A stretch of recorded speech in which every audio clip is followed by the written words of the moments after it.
Bonsoir à tous, c'est moi, comment ça va? Moi ça va. Aujourd'hui on se retrouve pour faire un top 8 des films de Noël que j'aime bien. Je me décale pour vous mettre des petites images ici. Je vais vous mettre des petits résumés et mon avis sur le film à chaque fois. Top 8, le Grinch. Alors, le Grinch, donc c'est le bonhomme vert là, il s'est fait harceler quand il était petit par le peuple des choux. Et ce peuple-là l'ont contraint à s'exiler sur une montagne. Et c'est comme ça qu'il est devenu un vieil ermite ronchon et qui déteste Noël. Un jour, il rencontre une petite fille, et puis il change et il se dit qu'il va peut-être essayer de fêter Noël. Sauf que ça tourne mal, et du coup, il veut totalement détruire Noël. Je vous raconte pas la fin, bien sûr. Alors, je crois que c'est un film que j'ai jamais vraiment regardé en entier, mais c'est quand même un grand classique de Noël que tout le monde a déjà vu, je pense, enfin à peu près tout le monde. Donc je l'ai mis dans le classement. Top 7, j'ai mis deux films. C'est Maman j'ai raté l'avion et Maman j'ai encore raté l'avion. Alors le 1, c'est l'histoire d'une famille, la famille McAllister, qui vont rater leur vol direction les vacances. Donc ils se dépêchent d'aller à l'aéroport, tout ça, ils sont en retard. Sauf qu'il y a un petit détail, une fois dans l'avion, les parents se rendent compte qu'ils ont oublié leur gosse Kevin, qui a 8 ans. Donc au début, Kevin, il a peur, il est tout seul chez lui, quoi. Puis au final, après, il prend plaisir parce que il est tout seul chez lui, il peut faire ce qu'il veut. Sauf qu'il y a deux cambrioleurs qui vont essayer de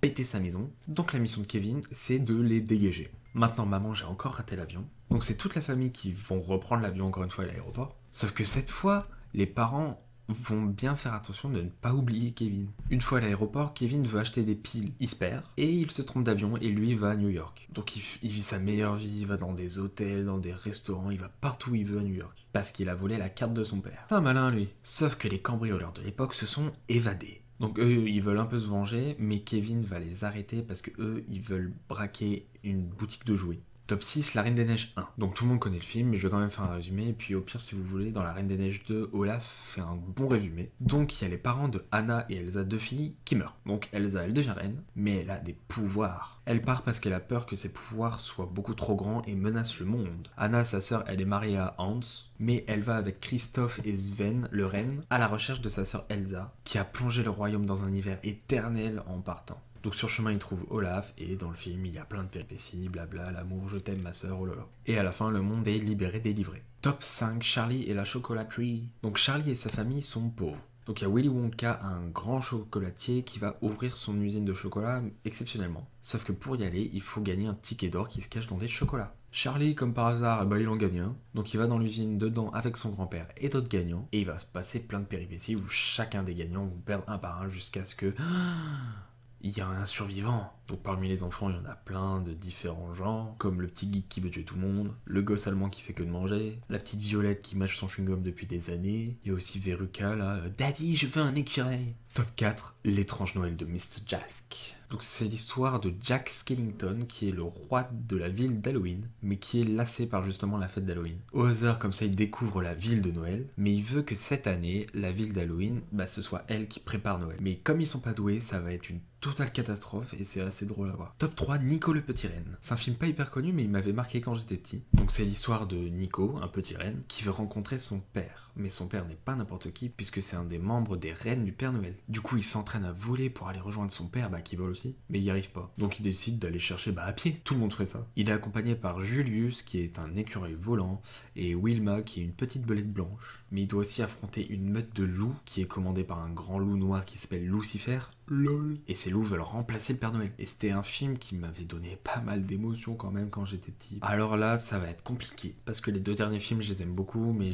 le premier, je l'ai mis en premier parce que je vous expliquerai. Mais sinon, avant, le premier dans mon cœur, c'était celui que je vais vous dire là maintenant. Donc top 2, Les 5 légendes. Alors, c'est les aventures du Père Noël, de la Fée des Dents, du Marchand de Sable, du Lapin de Pâques et de Jack Frost. Donc Peach, le croque-mitaine, en a marre que les enfants ne croient pas en lui et en ses cauchemars. Du coup, il répand la peur sur Terre petit à petit, et les 5 légendes doivent s'unir pour protéger les enfants. Quand j'étais petit, j'ai adoré ce film, j'ai été le voir 2 fois au cinéma, je crois, je l'ai regardé plein de fois en DVD. J'avais des jouets, les 5 légendes. Puis sur le film, il était triste, il était bouleversant, il était rigolo, il était incroyable. Puis surtout, Jack Frost, il a du sexe à pile, comme dirait une amie à moi. Top 1, La Reine des Neiges 2. Je vous fais le résumé et ensuite j'explique pourquoi. Alors c'est Elsa, donc la Reine des Neiges, qui veut découvrir d'où viennent ses pouvoirs. Mais elle entend un bruit assez bizarre tout le temps. Je peux vous le faire écouter parce que j'ai une amie qui sait très bien le faire. En pleine chanson pendant qu'elle chantait, elle réveille les esprits de la forêt. Donc avec ses amis Anna, Christophe, Olaf et Sven, partent en voyage dans une forêt avec les 4 éléments fondateurs pour essayer de régler tout ça et calmer les esprits. Alors le film est génial. Il y a beaucoup mieux, je sais, mais c'est mon coup de cœur du moment parce que je l'ai vu il y a pas longtemps et en plus je l'ai vu 2 fois. Déjà parce qu'il a des belles chansons qui sont hyper bien travaillées, que ce soit en anglais ou en français. Ensuite, les couleurs du film, elles sont hyper belles. Puis il y a des moments qui sont vraiment hyper drôles, surtout grâce à Olaf, le bonhomme de neige. Mais il y a aussi des moments dans le film qui sont vraiment hyper tristes. Puis même en général, le film, il est hyper beau, le style graphique, il est époustouflant. Les personnages sont hyper bien faits, les décors sont hyper beaux. Puis Elsa, elle est super jolie. Puis je pense que je vous aurais mis des petites photos. Mais genre vraiment, c'est un film à voir au moins une fois, même si on n'aime pas forcément. Juste le style graphique est hyper beau. Après, forcément, il a des défauts, par exemple.